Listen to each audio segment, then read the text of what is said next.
მოგესალმებით. მე ვესალმებით ჩემს გამომწერებს, რომლებმაც დაიწყეს ჩემი არხის ყურება. ეს არის ახალი არხი და თითოეული თქვენი მოწონება, თითოეული ამ არხის გამოწერა, რა თქმა უნდა, YouTube-ს აძლევს იმის საშუალებას, რომ ეს არხი ამ არხს გაუწიოს რეკომენდაცია. მე დარწმუნებული ვარ, რომ ყველა ის ჩემი გამომწერი, რომელიც მიყურებს ხოლმე, რომელმაც დაიწყო ჩემი ყურება, ყველაზე გონივერი ნაწილია საზოგადოებისა. საზოგადოების ის ნაწილი უნდა იყოს ეს, რომელიც ყველაზე საღათაზროვნებს, რომელსაც გამოაქვს ყველაზე ობიექტური დასკვნა იმ ტენდენციური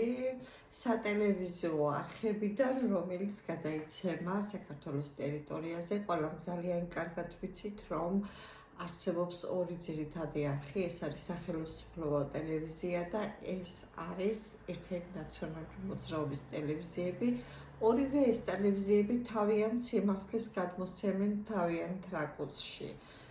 მე დარწმუნებული ვარ, რომ ჩემი მაყურებელი არ უნდა იყოს არც მიშაღოველი და არც ბიძინას მადიდებელი. და ეს უნდა იყოს საზოგადოების ყველაზე ღირსეული, ყველაზე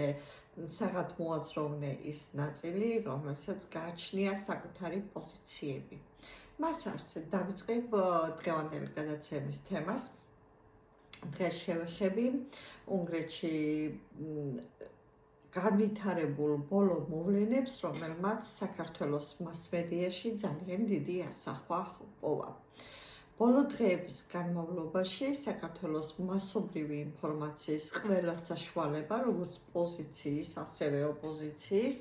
მასიურად უთითებს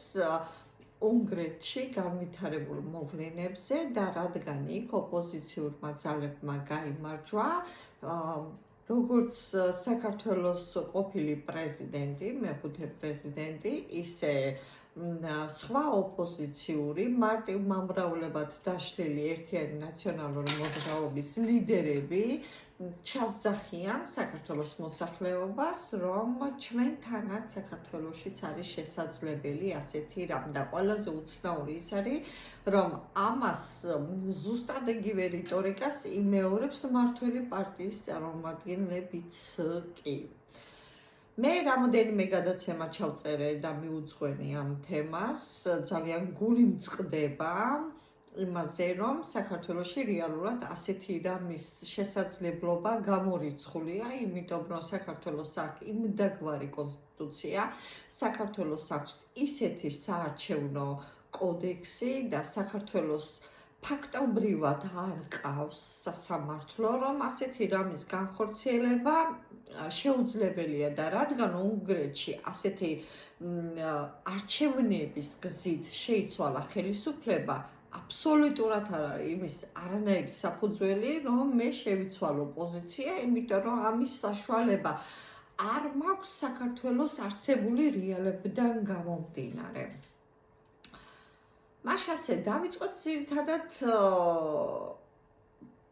იმ განმასხვავებელი და იმ ძირითად მახასიათებლებზე საუბარი, რომლითაც შეგვიძლია პარალელები გავავლოთ უნგრეთსა და საქართველოს შორის. და დავიწყოთ ძირითადად იმ მსგავსებით, რომელიც ამ ორ ხელისუფლებას შორის არსებობდა. და ეს იყო ძირითადად ის ნარატივი, რომელიც ამ ორ ხელისუფლებას გააჩნდა საარჩევნო პირობებში, კერძოდ საქართველოს ხელისუფლებას 2024 წლის საპარლამენტო არჩევნებისას და აი ეხლა უნგრეთში ამ არჩევნებისას ზუსტად იგივე უკრაინაში მიმდინარე რუსეთთან ომი იყო გამოყენებული როგორც ომის საფრთხე და თითოეული ხელისუფლებაში არსებული პოლიტიკური ძალა, ასე ვთქვათ, იყენებდა ომის ნარატივს იმისათვის, რომ თუ ჩვენ არ მოგვეცით ხმა, ომი მოვა ჩვენ სახელმწიფოში. ფაქტობრივად ამ პოლიტიკური პარტიის ლიდერები გამოდიოდნენ როგორც ასე ვთქვათ, გარანტიად იმისა, რომ არ იქნებოდა ომი მათი ქვეყნების ტერიტორიაზე. იმ სხვაობით, რომ საქართველოში ამ ნარატივმა გაამართლა და ფაქტია იმისა, რომ მოქმედი ხელისუფლების პირები, რომლებიც უკრაინაში მიმდინარე ომს იყენებდნენ, ასე ვთქვათ, იმისათვის, რომ ხელისუფლებაში დარჩენილიყვნენ, ომის ნარატივს იყენებდნენ ამისათვის და დარჩნენ კიდევაც, მაგრამ აქ ძალიან დიდი მნიშვნელობა აქვს იმას, რომ ეს არჩევნები რეალურად გაყალბდა და ამიტომ ძალიან დიდი მნიშვნელობაც არ ჰქონდა იმას, რა ნარატივი ჰქონდა ხელისუფლებას. ფაქტი იმისა, რომ უკრაინაში დატრიალებული საცოდაობა სრული ამ სიტყვის მნიშვნელობით ძალიან ცუდად იქნა გამოყენებული ორივე ქვეყნის მიერ, ეს ნამდვილად არსებობს. მაგრამ ამ ნარატივმა არ გაამართლა უნგრეთში. არ გაამართლა, იმიტომ რომ შედეგი ის, რაც საქართველოში დადგა, მე ვფიქრობ, უნგრელმა ხალხმა გაითვალისწინა. კიდევ მეორე მსგავსება ამ ორ სახელმწიფოს შორის იყო ის, რომ ამ ორივე სახელმწიფოში სახელმწიფო ხელისუფლების ძალაუფლების ძალიან დიდი კონცენტრირების მაგალითები იყო. მაგრამ ამ კონცენტრაციას, ხელისუფლების კონცენტრაციას უნგრეთსა და საქართველოს შორის ძალიან დიდი სხვაობები ჰქონდა. და მესამე ნიშანი ეს იყო მედიის გავლენა. მე მეორე ნიშანს დაუბრუნდები ძალაუფლების კონცენტრაციას და აქ საუბარს, აქ ყურადღებას გავამახვილებ კონსტიტუციის რეგულაციაზე, რომელიც არსებობდა უნგრეთში და რომელიც არსებობდა საქართველოში. კერძოდ, უნგრეთში კონსტიტუცია ორბანმა გადაწერა 2011 წელს და მიუხედავად კრიტიკისა, ქვეყანაში ინსტიტუციური სტაბილურობა და ევროკავშირის სამართლებრივი ჩარჩოები მოქმედებდა ბოლომდე. უნგრეთი რეალურად არის ევროკავშირის ის წევრი სახელმწიფო, რომელთანაც ევროკავშირის სასამართლო იურისდიქციაც მოქმედებს, ევროკავშირი აკონტროლებს კანონის უზენაესობას და აკონტროლებს იმ სტანდარტებს, რომელსაც აუცილებლად უნდა იცავდეს როგორც ევროკავშირის წევრი სახელმწიფო უნგრეთი. მაგრამ ასეთი კონტროლი არ არსებობს საქართველოში. საქართველოში კი ვიცით ყველამ, რომ კონსტიტუცია პირველადი რედაქციით დაიწერა 95 წელს, მაგრამ იმ წელსვე დაიწყო კონსტიტუციაში ცვლილებების განხორციელება, ის ვინც დაწერა ედუარდ შევარდნაძემ, იმან დაიწყო და კონსტიტუცია რამოდენიმეჯერ გადაწერა და ამით დარჩა ხელისუფლებაში თვითონ ედუარდ შევარდნაძე, კონსტიტუცია რამოდენიმეჯერ გადაწერა მიხეილ სააკაშვილმა და ამით დარჩა ხელისუფლებაში და მოგვიანებით, როცა 2017-18 წლებში ხელისუფლების მითვისება მოინდომა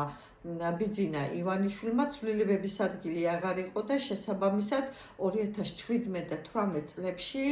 ბიძინა ივანიშვილს ხელახლა მოუწია თავიდან ბოლომდე კონსტიტუციის გადაწერა. ძალიან დიდი მნიშვნელობა აქვს კონსტიტუციით დარეგულირებულ ამ ორი ქვეყნის საკანონმდებლო ორგანოს მახასიათებლებსაც. კერძოდ, ორივე ქვეყანას აქვს საკანონმდებლო ორგანოს ერთპალატიანი სისტემა, მაგრამ სხვაობა იმაშია, რომ უნგრეთის საკანონმდებლო ორგანოში წარმოდგენილია როგორც პროპორციული, ასევე მაჟორიტარული წესით არჩეული დეპუტატები და მაჟორიტარული წესით არჩეული დეპუტატები ფაქტობრივად გარანტია გახდნენ იმისა, რომ ქვეყანამ შეინარჩუნა დემოკრატიის ძირითადი საფუძვლები. საქართველოში კი ისე შეაჯავლა მოქმედმა ხელისუფლებებმა ჯერ კიდევ შევარდნაძიდან დაწყებული მაჟორიტარული არჩევნების ტიპი, ასე ვთქვათ, სტილი, რომ რეალურად, როდესაც 2016 წელს გადაწერილი კონსტიტუციით მაჟორიტარული არჩევნები საერთოდ გაუქმდა, არავინ მე მგონი ჩემს გარდა საპროტესტოდ ხმა არ ამოიღო და არც ერთი წინადადება არავის არ უთქვამს ამ სისტემის გაუქმების საწინააღმდეგოდ, რაც ძალიან ცუდია, იმიტომ რომ ფაქტობრივად მაჟორიტარული წესით არჩევნები ეს დემოკრატიის თავისებური გარანტიაა. ის რომ საქართველოს სისტემაში მაჟორიტარულმა არჩევნებმა დამახინჯებული ფორმა მიიღო, ეს გამოწვეული იყო იმით, რომ ედუარდ შევარდნაძემ, როდესაც დაწერა კონსტიტუცია და თავდაპირველ რედაქციაში ჩადო იმის გარანტია, რომ მაჟორიტარ დეპუტატს მხოლოდ 2 მოწვევით შეეძლო პარლამენტში ყოფნა, ეს ბერკეტები მოხსნა და ფაქტობრივად ჩვენ მივიღეთ მთელი ამ პერიოდის მანძილზე 2004-დან 2016 წლამდე, 17 წლამდე, სანამ კონსტიტუციაში შევიდოდა ცვლილებები და სხვათა შორის 20 წელს, როცა ჩატარდა საპარლამენტო არჩევნები, 2020 წელს ბოლო მაჟორიტარული არჩევნებით ჩატარდა საპარლამენტო არჩევნები. ისაც იმიტომ, რომ გარდამავალდებულებებში შევიდა ცვლილებები და ეს იყო ბოლო მაჟორიტარული არჩევნების წესი, რომელიც საქართველოში ჩატარდა საპარლამენტო არჩევნები. და ამ წესით არჩეული დეპუტატები 2004 წლიდან, როდესაც ცვლილებები შევიდა, ფაქტობრივად გახდნენ თავიანთ იმ საარჩევნო ორგში, სადაც ისინი აირჩეოდნენ მონად მფლობელები, სრული ამ სიტყვის მნიშვნელობით. ბოიარები რუსეთში იყვნენ, მაგრამ მათი მმართველობა საქართველოს იმ თავიანთ ტერიტორიულ ერთეულში, სადაც ისინი აირჩეოდნენ ხოლმე, ფაქტობრივად ყველა ფარგლებს სცილდებოდა. ეს დეპუტატები, რომლებიც ყველა წლის საბიუჯეტო განხილვაში იღებდნენ მონაწილეობას, ეს დეპუტატები, რომლებიც ცნობილი იყვნენ თუ საით მიედინებოდა სახელმწიფოს სახსრები, თავისუფლებას აძლევდნენ კორუფციული სქემებით, მიეთვისებინათ სახელმწიფოს ის ბიუჯეტი, რომლებსაც თვითონ ანაწილებდნენ. და შესაბამისად ის წლების ოდენობა 2 მოწვევის ბარიერი რომ გაუქმდა, აღმოჩნდა ისე, რომ ისე გადიოდა წლები 2 მოწვევა, 3 მოწვევა, 4 მოწვევის დეპუტატებიც ყავდა მაჟორიტარული წესით არჩეულები, რომლებიც პარლამენტში ხმას არ იღებდნენ, მაგრამ ფაქტობრივად მათთვის პარლამენტი იყო, ასე ვთქვათ, ფულის სტანოკი და იყენებდნენ მხოლოდ გამდიდრების მიზნით, ისინი აფინანსებდნენ ყოველთვის მმართველ პარტიას მიეცა შესაძლებლობა, რომ მაჟორიტარული კანდიდატი დაეყენებინათ თვითონ და ეს მაჟორიტარული არჩევნები ფაქტობრივად პროპორციული წესით მიმდინარეობდა. ეს არის დამახინჯებული ფორმა. და შესაბამისად, ამ სტილის არჩევნებით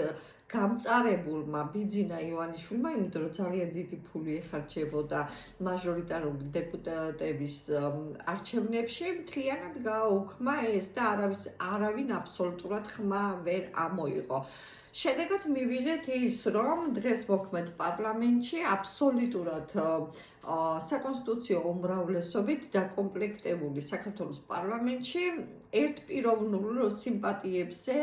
აგებული დეპუტატების შემადგენლობა მივიღეთ, რომლებსაც არ გააჩნიათ აბსოლუტურად არც ცოდნა, არც განათლება, არც ინტელექტი, არც საზოგადოებაში სახელი, მათ არ ქონიათ არავითარი საზოგადოებრივი მოღვაწეობა, ისინი მოხვდნენ პარლამენტში მხოლოდ იმიტომ, რომ კარგი შემსრულებლები იყვნენ, არიან და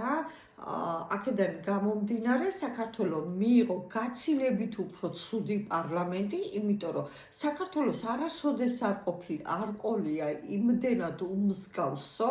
იმდენად თავზე ხელაღებულად უსინდისო პარლამენტი, როგორც ეს ამ მოწვევის პარლამენტის წევრები ყავს. ხალხი არც იცნობს თავიანთ წარმომადგენლებს საკანონმდებლო ორგანოში, იმიტომ რომ ეს პირები არ არიან ხალხის წარმომადგენლები, ისინი არიან მხოლოდ ბიძინა ივანიშვილის წარმომადგენლები, ისინი იცავენ არა ხალხის ინტერესს, არამედ მხოლოდ ბიძინა ივანიშვილის ქონებრივ და სხვა ინტერესებს, რისთვისაც ეს ამ კატეგორიის ადამიანები, ასე ვთქვათ, ბიძინა ივანიშვილმა დადო პარლამენტის სკამზე, ისე როგორც ბიძინა ივანიშვილმა მოგვიანებით დადო პრეზიდენტის სკამზე ადამიანი, რომელიც აბსოლუტურად არაფრით არ ემსახურებდა ამ თანამდებობას, მაგრამ ყველა ის არჩევითი თანამდებობა, რომელიც საქართველოს მოსახლეობას ჰქონდა, ბიძინა ივანიშვილმა წაართვა მოსახლეობას არჩევნების გაკეთების საშუალება და გაუქმა როგორც საპრეზიდენტის არჩევნების უფლება ხალხს, ისე გაუქმა მაჟორიტარი დეპუტატის არჩევნების უფლება. საბოლოო ჯამში მივიღეთ ის, რომ დემოკრატიის ის ფორმა, რომელიც არსებობდა ორბანის პარლამენტში, ფაქტია, რომ მთელი მსოფლიო ორბანს ეძახდა დიქტატორს და ორბანის, ასე ვთქვათ, დიქტატორული სახელმწიფო ფაქტობრივად საქართველოსთან შედარებით დემოკრატიის შუქურა იყო. შესაბამისად, ამ შედარებას იმიტომ ვაკეთებ, რომ საქართველოს მოსახლეობას დავანახო რამხელა სხვაობა ორბანის ეგრეთ წოდებულ დიქტატორულ სახელმწიფოსა და საქართველოს სახელმწიფოს შორის. იმიტომ რომ ორბანის კონსტიტუცია გაცილებით სხვა სისტემას და სხვა საარჩევნო სისტემას ითვალისწინებს, მისი საკანონმდებლო ორგანო დაკომპლექტებულია აბსოლუტურად საქართველოსთან შედარებით განსხვავებულად და უფრო დემოკრატიულად, თუმცა იმასაც ჭალებში ეძახიან დიქტატორს და ბიძინა ივანიშვილსაც, თუმცა ორბანს არ დაესიზმრება ხელისუფლების კონცენტრაციის ის დონე, რაც აქვს ბიძინა ივანიშვილს. მე მინდა ვთქვა, რომ მსოფლიო ისტორიაში ერთადერთი შეუზღუდავი იმპერატორი, რომლის ხელისუფლებაც მართლაც და ესე შეუზღუდავად მიიჩნეოდა, ეს არის ვლადიმერ მონომახე. ვლადიმერ მონომახე რო გაცოცხლდეს და გადახედოს საქართველოს კონსტიტუციას, ნამდვილად შეშურდება პირი, რომელსაც არ გააჩნია არანაირი თანამდებობა და რომელიც არის მხოლოდ პოლიტიკური პარტიის დამფუძნებელი და ასე ვთქვათ საპატიო წევრი. აი ეს პირი ერთპიროვნულად ნიშნავს საქართველოს პარლამენტის საკონსტიტუციო უმრავლესობის წევრებს, ეს პირი ნიშნავს საქართველოს პრეზიდენტს, საქართველოს ყველა მინისტრის მოადგილეს, ყველა საჯარო სამართლის იურიდიულ პირში დამლაგებლებსაც კი. ეს პირი განსაზღვრავს, ვინ უნდა ცხოვრობდეს საქართველოში და ვინ უნდა დატოვოს საქართველოს ტერიტორია და წავიდეს, იმიტომ რომ მას არ მოსწონს, რომ ამ პირების მოღვაწეობა. და ბოლოს მასმედიის მოქმედება ორბანის პირობებში საყურადღებოა, რომ ოპოზიციური პარტიის წევრებს ჰქონდათ ზუსტად იგივე პირობები, რაც თვითონ. ესე იგი, მინდა აღვნიშნო, რომ ოპოზიციური პარტიის მასმედიის საშუალებები ფარავდა მთლიანად სახელმწიფო ტერიტორიას, რაც საქართველოს აკლია, იმიტომ რომ ყველა სახელისუფლებო სატელევიზიო არხები ფარავს საქართველოს ტელევიზიას, მაგრამ არც ერთი ოპოზიციური მასმედიის საშუალება არ ფარავს მოსახლეობას. შესაბამისად, 2024 წელს ამან თავისი შედეგები პოვა საპარლამენტო არჩევნების განმავლობაში და რა თქმა უნდა, მასმედია, რომელიც მიიჩნევა ხელისუფლების მეოთხე შტოდ და რეალურად ასეც არის, ძალიან დიდი გავლენა აქვს და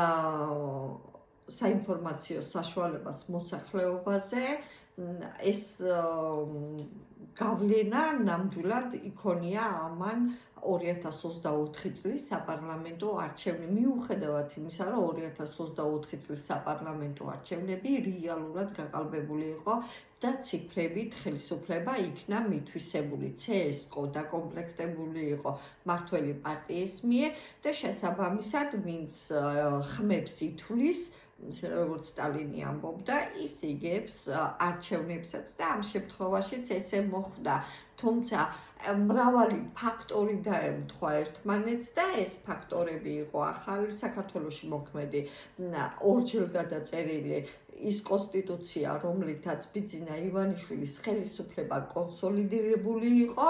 ეს იყო საარჩევნო კოდექსი, რომელიც ბიძინა ივანიშვილმა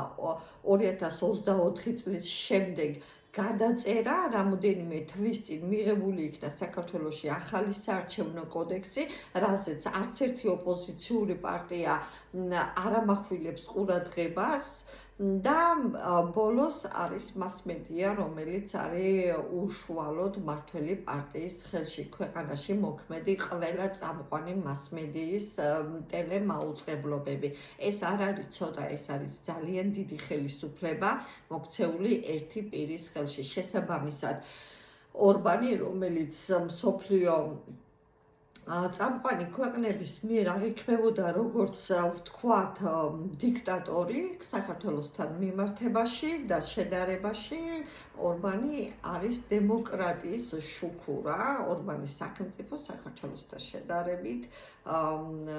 არის მართლა წამყვანი დემოკრატიული სახელმწიფო. შესაბამისად, ბოლო დღეებში საქართველოს ოპოზიციური პარტიების ლიდერების მიერ გამახვილებული ყურადღება იმაზე, რომ საქართველოშიც არის ასეთი რამე შესაძლებელი, რომ არჩევნების გზით შეიცვალოს ხელისუფლება და მმართველი პარტიის თანამდებობის პირების მიერ მითითება იმაზე, რომ შეიძლება და ისინი უშვებენ იმის ალბათობას, რომ არჩევნების გზით შეიცვალოს ხელისუფლება, აბსოლუტურად საფუძველს მოკლებულია და ის ილუზია, რომელსაც ისინი ხალხს უქმნიან, ეს დაახლოებით იგივეა ვირს, რო ჩამოუკიდო თივა და ასე ვთქვათ, უბრძანო, რომ იაროს წინ. არ არის ესე, მე ის მას არნიშნავს, რომ მოსახლეობას მოუწოდებ შეერაღებული დამხობისაკენ, მაგრამ ის, რომ ცვლილებების განხორციელება, თან რადიკალური ცვლილებების განხორციელება აუცილებელია ამ სახელმწიფოში იმისათვის, რომ შეიცვალოს მოქმედი ხელისუფლება, ეს ამას ნამდვილად აღვნიშნავ. ბოლო დღეებში ოპოზიციური პარტიების ლიდერები და უფრო მინდა აღვნიშნო, რომ ერთ-ერთი ნაციონალური მოძრაობის მარტივმამრავლებად დაშლილი ლიდერები ცალსახად გამოდიან ინიციატივით, რომ მოლაპარაკებები დაიწყონ ბიძინა ივანიშვილთან, მაგრამ აი აქ მინდა გავამახვილო ძალიან დიდი ყურადღება იმასთან დაკავშირებით, რომ ბიძინა ივანიშვილს ძალიან ბევრი პოლიტიკური პარტია, ოპოზიციური პოლიტიკური პარტია დანიშნული ყავს. და აქ მინდა გამოვყო გახარიას პარტია და ლელო, იმიტომ რომ ამ ორ პარტიას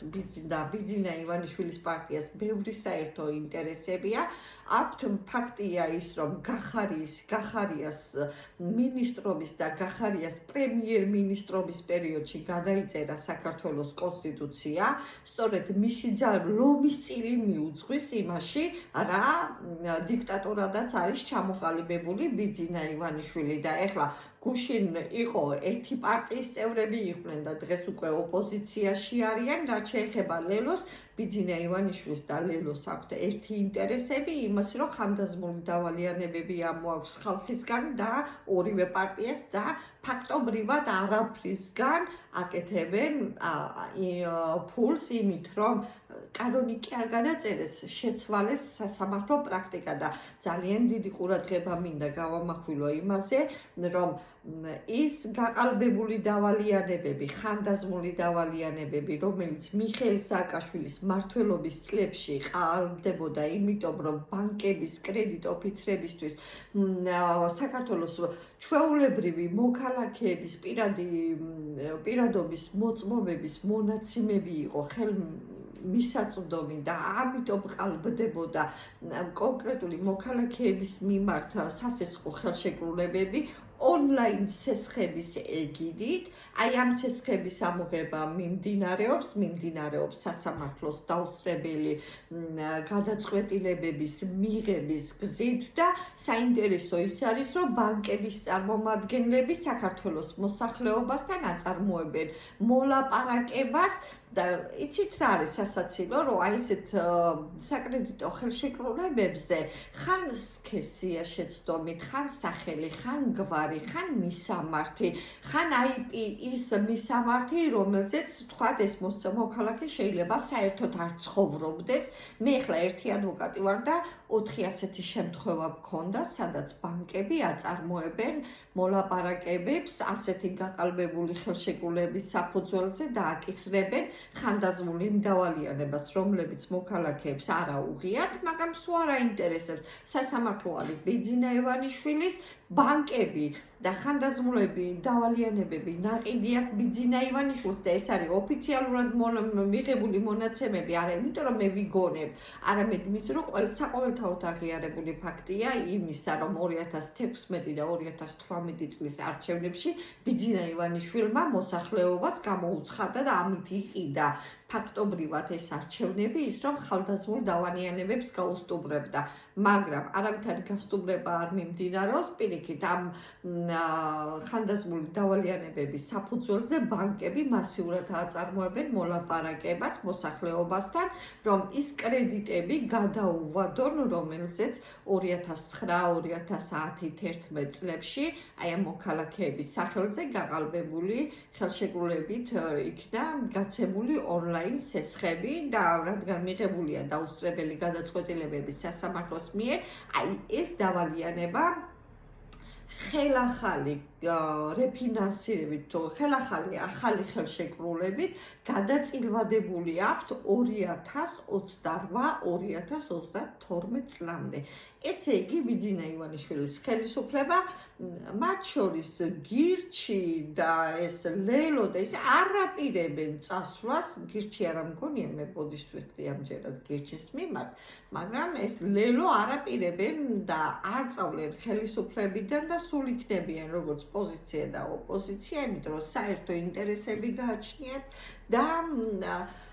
ისინი იქნებიან 2028-2032 წლამდე. აქედან გამომდინარე, როდესაც ოპოზიციური პარტიები აპირებენ ბიძინა ივანიშვილთან შეხვედრას და დალაპარაკებას, მე დასაბუთებული ეჭვი მაქვს, რომ ეს მოლაპარაკებები იქნება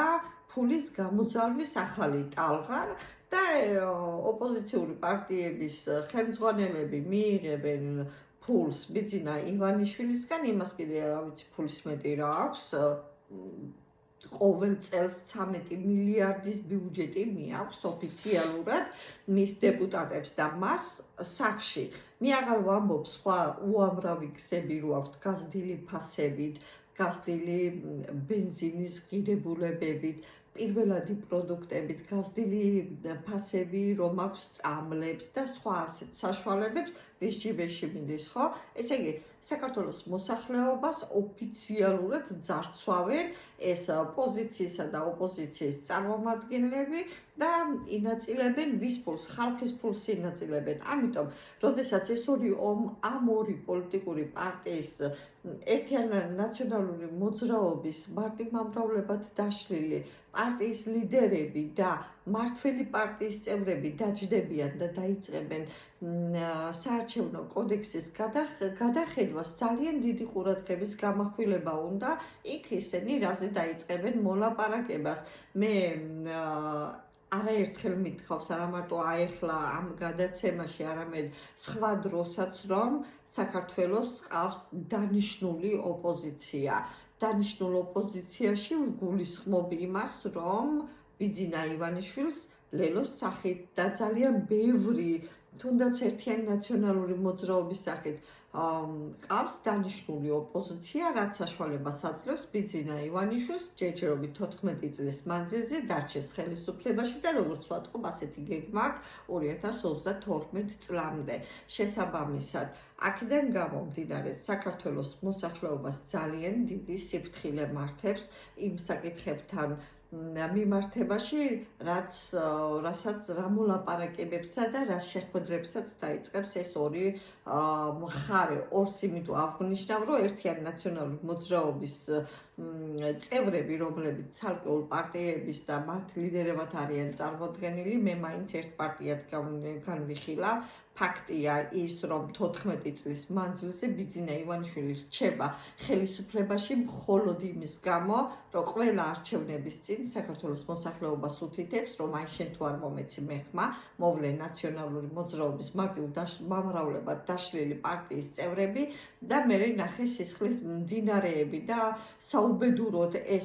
მათი ეს რიტორიკა ნამდვილად ამართლებს მეც და ბევრ სხვასაც ეშინიათ ისევ ისე ხელისუფლებაში დაბრუნების ერთ-ერთი ნაციონალური მოძრაობის წევრების ის ვინც გამოვიართ სისხლიანი მართლა სისხლიანი 9 წელი ძალიან ბევრი ქილიკობს ამ თემაზე, მაგრამ ამაზე ქილიკი არ შეიძლება, იმიტომ რომ ფაქტია და არსებობს მონაცემები, არსებობს უამრავი საერთაშორისო ორგანიზაციების დასკვნები, სადაც გადმოცემულია ამ 9 წლის მანძილზე, როგორ ყალბდებოდა თითოეული საკანონმდებლო აქტის მიღება იმადროიდან პარლამენტის განხილვებში, როგორ მიმდინარეობდა ქონებების წართმევა, როგორ უვარდებოდნენ სახში, როგორ კლავდნენ მოსახლეობას ქუჩაში, როგორ უვარდებოდნენ სახში და კლავდნენ მოსახლეობას, როგორ აწამებდნენ და კლავდნენ ადამიანებს ციხეებში, როგორ არბევდნენ კარანტინებს, როგორ პირუტყვებივით და არადამიანურად ექცეოდნენ ადამიანებს ციხეებში, წამება, არადამიანად მოპყრობა, უამრავი, ესე იგი, მოსახლეობის, მე არ მაქვს აქ მხედველობაში მოსახლეობის ის ნაწილი, რომელიც იმ პერიოდში პატარა ბავშვი იყო და მხოლოდ ბუშის ჩამოსვლა, ფერად-ფერადი ბუშტები და ჭყვიალა სათამაშოები ახსოვს. მე ვამბობ მოსახლეობის იმ ნაწილზე, რომელმაც ეს ყველაფერი გადავიტანეთ. ეს რეპრესიები არ დაუწყია ბიძინა ივანიშვილს და მას არ მოუგონებია ამ რეპრესიებს ადგილი ჰქონდა მიხეილ სააკაშვილის მმართველობის პერიოდში და ამცეთივე მიტინგებს, როგორც ბიძინა ივანიშვილი არბევს დღეს მდგომარეობით, ქიმიური იარაღით, ხელკეტებით, ნიღბიანებით, ზუსტად ანალოგიური დარბევებს ჰქონდა ადგილი 2007 წელს, რისთვისაც მიხეილ სააკაშვილის წინააღმდეგ დღესაც მიმდინარეობს თბილისის საქალაქო სასამართლოში სისხლის სამართლის საქმე და მინდა გითხრათ, რომ ეს არის ერთადერთი ადეკვატური ბრალდება, რომელიც ქართულმა ოცნებამ წარუდგინა მიხეილ სააკაშვილს და ეს არის ის ბრალდება, რომელიც ფაქტობრივად მიხეილ სააკაშვილმა თავის დროზე 2007 წელს თვითონვე აღიარა, იმიტომ რომ 7 ნოემბრის შემდეგ მიხეილ სააკაშვილის ხელისუფლების ლეგიტიმაცია შეექმნა. მე ამ თემაზე ვსაუბრობ ჩემს მე-14 და მე-16 გადაცემებში, როდესაც მიხეილ სააკაშვილი იძულებული გახდა, რომ დაეტოვა ხელისუფლება, მაგრამ ხმარ ხელისუფლება გადადგა პრეზიდენტობიდან და თანამდებობა დატოვა იმ პირობებში, როცა მისი ჯიბის პარლამენტი დატოვა და ამ პარლამენტმა დაიწყო საკონსტიტუციო ის ცვლილებები, რაც საფუძველი გახდა 2008 წლის 5 იანვრის საპრეზიდენტო საარჩევნო შედეგების შესახებ მიხეილ სააკაშვილი დაბრუნებული იყო ისევე როგორც საქართველოს პრეზიდენტი და ძალიან მნიშვნელოვანია ის გარემოება 2008 წლის მდგომარეობით მაშინ როცა მიხეილ სააკაშვილს ყველა მოკლული ყავდა, ყველა გაუპატიურებული, ყველა დასახიჩრებული ქონებები წართმეული, ეს შეპესეები დატერორებული და უამრავი შეპესე რომ გადახედოთ იმ პერიოდის მონაცემებს თქვენ ნახავთ რამხელა შემოწირულები ვიქონდა, ესე იგი რამხელა სახელმწიფო რეკეტი მიმდინარეობდა, რომ კერძო ბიზნესებს დაეფინანსებინათ მიხეილ სააკაშვილის საპრეზიდენტო და საპარლამენტო არჩევნები და შემდგომში ეს იურიდიული პირები სახელმწიფოსგან იღებდნენ ზუსტად იმ მეთოდებით და ზუსტად იმ საშუალებებით ტენდერებს და სახელმწიფო ქონებებზე წვდომას, რასაც დღეს აქვს ადგილი ბიძინა ივანიშვილის ხელისუფლების პირობებში. ესე იგი, ამ ბიძინა ივანიშვილს ახალი არაფერი არ მოუფიქრებია, რაც მიხეილ სააკაშვილს თავის დროზე მოფიქრებული არ ჰქონდა. ასე რომ იგივე სისტემა გვაქვს, იგივე მმართველობის ფორმები გვაქვს და თუ იმ პირობებში ბიძინა ივანიშვილი 10 მილიონით დააფინანსა მიხეილ სააკაშვილი, იმიტომ რომ 2008 წლის საპრეზიდენტო 5 იანვრის საპრეზიდენტო არჩევნებში ისევ ხელისუფლებაში დაბრუნებული იყო ეს მტარვალი ადამიანი, რომელზეც დღეს სისხლის საქმეა აღძრული და პასუხისმგებაში ყავს მიცემული მიხეილ სააკაშვილი და კიდევ ერთხელ ვუმეორებ, საქართველოს პროკურატურის გასაგონად, იმ მოსამართლის გასაგონად, რომელიც აი ამ საქმეს იხილავს. ფაქტი იმისა, რომ მიხეილ სააკაშვილი გადადგა 2007 წლის ნოემბრის დარბების შემდეგ, უკვე ნიშნავდა იმას, რომ აღიარა დანაშაული, მაგრამ მე ერთი ძალიან მიგვს, რატომ ზის მიხეილ სააკაშვილი ამ ბრალდებით ციხეში მხოლოდ მაშინ, როცა 2011 წლის 6 მაისის დარბევაც მას დარბევის ავტორიც ის არის და მატოზის მარტო მიხეილ სააკაშვილი ციხეში მაშინ როცა ორივე დარბევა მიხეილ სააკაშვილთან ერთად განახორციელა ივანე მერაბიშვილმაც. მომავალი გადაცემაში მე ამაზე ვილაპარაკებ, მაგრამ ეხლა გავაგრძელებ ორბანისა და ბიძინა ივანიშვილის შედარებასა და სხვაობებს შორის თემას და გადავალ იმ ნაწილზე, როდესაც საკითხის გადავიტან, თქვენს ყურადღებას გადავიტან მედიის იმ გარემოზე, რომელიც გააჩნდა ორბანს და რომელიც გააჩნია ბიძინა ივანიშვილს. მე ვთქვი უკვე და გავამახვილე ყურადღება იმაზე, რომ საზოგადოებრივი არხი საქართველოში ძალიან მტკივნეული თემაა ყველა საქართველოს მოქალაქისათვის, იმიტომ რომ ეს საზოგადოებრივი არხი ჩვენ გვეკუთვნის რეალურად, მაგრამ ის ყოველჯერზე ხან შევარდნაძეს ემსახურებოდა, ხან მიხეილ სააკაშვილს და დღეს კიდე ბიძინა ივანიშვილს ემსახურება. მაგრამ დანარჩენი ის სატელევიზიო სივრცე, რომელსაც ეწოდება რუსთავი 2, იმედი და ასევე იქით ფორმულა, რომელიც ფაქტობრივად არის ერთიანი ნაციონალური მოძრაობის ტელევიზიები და სხვა კიდევ ესეთი ტელევიზიები, ხოლო თავიანთ სიმართლეს განმოსცემენ თავიანთ რაკურსში. რეალურად კი ასე ვთქვათ, ერთიანი ნაციონალური მოძრაობას ისევ უნდა ხელისუფლებაში დაბრუნება, თავის მხრივ ბიძინა ივანიშვილს უნდა ხელისუფლებაში დარჩენა. მასმედია ემსახურება არა ხალხის ინტერესებს, არა ობიექტური ინფორმაციის გაშუქებას, ან ფაქტობრივად გამოდის, რომ მასმედია ემსახურება კონკრეტული პოლიტიკური პარტიის მოსვლას ხელისუფლებაში ან ხელისუფლების შენარჩუნებას. რაც შეეხება ეკონომიკურ და სოციალურ ფაქტორებს, რომელიც საქართველოშია და რომელიც, ვთქვათ, ორბანის უნგრეთს ნამდვილად ჰქონდა ის სოციალური დახმარებები, რომელიც ევროკავშირის სტანდარტებს აკმაყოფილებს და ყველა ევროკავშირის ქვეყნისათვის სავალდებულოა და მე რაც ძალიან მომწონს და რაც მინდა რომ ჩემ ქვეყანაშიც იყოს, არის ის გარემო ის ნიუანსი, რომ თითოეულ ოჯახს ეხმარება სახელმწიფო და აქედან განსაკუთრებით მინდა გამოვყო პენსიონერებისა და ოჯახების ინვალიდების დახმარების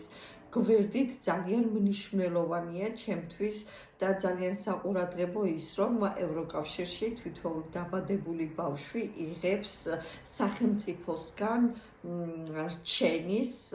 სავალდებულო დახმარებას, რჩენისათვის სავალდებულო დახმარებას. საქართველოში კი ბავშვის გაჩენის ეშინიათ და შესაბამისად იმ ეკონომიკური სიდუხჭირის, იმ ფასების, იმ გაჭირვების გვერდით ქართულ ახალშექმნილ ოჯახებს ოჯახები ბავშვების გაჩენისაგან თავს იკავებენ მხოლოდ იმიტომ, რომ ეკონომიურად უჭირთ. ჩვენთან კი არ დამთავრდა ამ მილიონერების, ასე ვთქვათ, პარადი საქართველოს საკანონმდებლო ორგანოში, არ გააძღა მათი მუცელი არც შევარდნაძის პერიოდში, არც მიხეილ სააკაშვილის პერიოდში და მით უმეტეს აი ბიძინა ივანიშვილის ხელისუფლების პირობებში, როდესაც საქართველოს პარლამენტში მილიონერები განსაზღვრავენ გარიბმა მოსახლეობამ რაჭამოს და რა ფასებში, როგორი რა ფასი უნდა ქონდეს კვერცხს და რამდენი კვერცხი უნდა იყიდოს თვეში, რამდენი ზეთი და როგორ უნდა გამოიკვებოს. ეს მახსენდება ედუარდ შევარდნაძის პერიოდი, როდესაც ასე ვთქვათ, შერაღებული ძალების განიარაღებას ავალებდა ჯაბა იოსელიანს, რომელიც ფლობდა თვითონ იყო შერაღებული ძალების, ასე ვთქვათ, მხედრიონის უფროსი. კურიოზია, მაგრამ ფაქტია, ძალიან უცნაურად მეორდება ისტორია სხვადასხვა ფორმით, მაგრამ ფაქტობრივად იგივეა, რომ საქართველოს ჯაბოჯადოვებულ კრუგზე ვტრიალებთ, დაწყევლილი ერივით ვართ, სრული ამ სიტყვის მნიშვნელობით, რომ ვერ გამოვედით იმ მდგომარეობიდან, რომ ყოველ 8 წელიწადში ერთხელ საქართველოს მოსახლეობა ვართ რევოლუციურ სიტუაციაში. იმიტომ, რომ თავიდანვე საქართველოს კონსტიტუცია აიგო ერთ ვერტიკალზე და ვინც მოდის ხელისუფლებაში, ყველა ითვისებს ხელისუფლებას. ეს იყო ედუარდ შევარდნაძე, ეს იყო მიხეილ სააკაშვილი და ეს არის ბიძინა ივანიშვილი და ეს გაჭირვება, ეს დაპირისპირება საზოგადოების ხელისუფლების მიტაცების ყველა შემთხვევაში, ყველაზე მეტად იჩაგრება საქართველოს ის მოსახლეობა, რომელიც პერიოდულად ტოვებს საქართველოს და გადის თავის დროზე, სადაც საზღვრები იყო ღია, თავის დროზე მოსახლეობის ძალიან დიდი ნაწილი შევარდნაძის პერიოდსა და მიხეილ სააკაშვილის პერიოდში გავიდა რუსეთის ტერიტორიაზე და მეორე ნაწილში, როდესაც ქართული ოცნება მოვიდა და გაიხსნა ევროპის ქვეყნების საზღვრები საქართველოს მოსახლეობისათვის, საქართველოს ძალიან დიდმა რაოდენობამ, მოსახლეობის დიდმა რაოდენობამ დატოვა საქართველო და დაიწყო ოჯახების რჩენა ევროკავშირის ქვეყნებიდან. შესაბამისად, აი ეს შედარება უნგრეთსა და საქართველოს შორის რადიკალურ სხვაობას იძლევა. იქ გაცილებით უკეთესი პირობებია, ვიდრე საქართველოში. ამიტომ სტაბილურობა უნგრეთში უფრო მაღალ დონისაა, ვიდრე საქართველოში. დასკვნა ის არის, რომ ევროკავშირის წევრობა ზოგადად დიდი პრეროგატივაა და ჩვენთვისაც კარგი პრეროგატივა იქნებოდა საქართველოსთვის, მაგრამ ვერ მივახციეთ საქართველოს მოსახლეობამ ყოველ 8 წელიწადში ფაქტიურად ვართ რევოლუციურ სიტუაციაში. ვერ მივახციეთ იმას, რომ საქართველო გახდეს ევროკავშირის წევრი ქვეყანა. მაშინ, როცა საქართველოს მოსახლეობამ რეალურად თუ იმდენი ტანჯვა გადაიტანა, იმდენი მოთმენა გადაიტანა, ის უთმენ საქართველოს მოსახლეობა უთმენდა ედუარდ შევარდნაძემ, რომელმაც პირველმა დაიწყო მსვლელობა ევროკავშირის წევრი ქვეყანა რო გამხდარიყო საქართველო. ქართველი ხალხი უთმენდა რეპრესიებს, სრული ამ სიტყვის მნიშვნელობით მიხეილ სააკაშვილს, იმიტომ რომ ის შეჰპირდა საქართველოს მოსახლეობას, რომ საქართველოს გახდიდა ევროკავშირის წევრი ქვეყანას და ბოლოს საქართველოს მოსახლეობა უთმეს ქართულ ოცნებას, იმიტომ რომ როცა ქართული ოცნება მოვიდა ხელისუფლებაში, სწორედ მისი დაპირება იყო ის, რომ საქართველო უნდა გამხდარიყო ევროკავშირის ღირსეული წევრი ქვეყანა. მაგრამ ბოლოს 2024 წლის არჩევნებში ფაქტია, რომ გამოვიდა ირაკლი კობახიძე და ოფიციალურად გამოაცხადა, რომ საქართველომ შეიცვალა კურსი. შესაბამისად, ბოლო პერიოდში მითითება ხელისუფლების წარმომადგენლებისა იმაზე, რომ ბრიუსელმა დაუკეტა კარები საქართველოს ევროინტეგრაციის და აისევ ბრიუსელია ვალდებული, რომ გაუგოს ეს კარები, რათა საქართველომ გააგრძელოს ევროინტეგრაცია. ეს არის ტყუილი, იმიტომ რომ საქართველოში მიღებულია იმდენად დრაკონული და რეპრესიული კანონები, მარტო ის არა რომ ხანგრძლივი დავალიანებებით, მარტო ის არა რომ პირველადი მოხმარების პროდუქტებზე ფასებია გაზრდილი და კატასტროფული ეკონომიკური მდგომარეობაა საქართველოში, არამედ ძალიან მნიშვნელოვანია ის, რომ საქართველოში მოქმედებს ეგრეთ წოდებული რუსული კანონი, ძალიან მნიშვნელოვანია ის, რომ საქართველოში მოქმედებს ეგრეთ წოდებული ტროტუარის კანონები და არასოდეს არც ერთი კავშირი საქართველოს არ მიიღებს მაშინ, როცა აი ასეთი რეპრესიული ხელისუფლების ძალადობა მიმდინარეობს საკუთარ ხალხზე და არანაირ კრიტერიუმებს საქართველო არ აკმაყოფილებს საიმისოდ, რომ ევროკავშირი ბრიუსელმა გაუგოს და საქართველომ გააგრძელოს ევროინტეგრაცია. შესაბამისად, ის საკანონმდებლო ბაზა უნდა მოგვარდეს და მომზადდეს, რაც საფუძველი იქნება ამ ინტეგრაციის დაწყების და ბრიუსელის მხრიდან ჩვენთვის კარების გაღების. შესაბამისად, სულ ტყუილია და მატყუარები არიან, რაც ძალიან უყვარს აი ამ ტერმინის ხმარება ირაკლი კობახიძეს, რომ ტყუილია, ყველაფერზე ტყუილია. ტყუილი არის ის, რასაც თვითონ იძახის. ტყუილი არის თითოეული ოცნების დეპუტატის, თითოეული ოცნების წარმომადგენლის განცხადება იმასთან მიმართებაში, რომ რატომღაც ევროკავშირის რომელიმე ქვეყანა ტყუის, რომელიმე თანამდებობის პირი თავის განცხადებაში რამეს არასწორად აკეთებს და ისინი თვითონ ანგელოზები არიან, რომ ვითომ მთელ სამყაროს უნდა რომ საქართველო ჩაითრიონ ომში და აი ამ ომის გარანტიის გარანტორები, რომ ომი არ დაიწყება საქართველოში, არიან